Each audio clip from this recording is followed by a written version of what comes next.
अभी मुझे पता चला धनंजय मुंडे यांनी राजीनामा दिलेला आहे। हे मी सुद्धा जे आता मीडियावर पाहिलेलं आहे।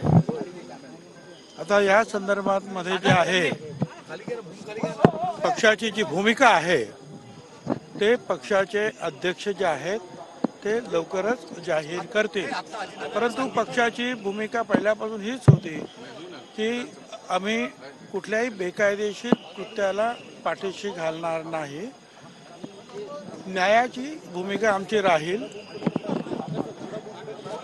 कुठल्याही चुकीच्या कृत्याला मग तो कार्यकर्ता असेल, नेता असेल, मंत्री असेल, त्या बाबतीमध्ये योग्य तो आम्ही निर्णय घेऊ। पण एक लक्षात घेतलं पाहिजे की यामध्ये धनंजय मुंडे यांनी नैतिकतेला धरून राजीनामा दिलेला आहे। एकूण जे आपण वर्तमानपत्राने तुम्ही जे आम्हाला दाखवता सांगता त्याच्यामधून हे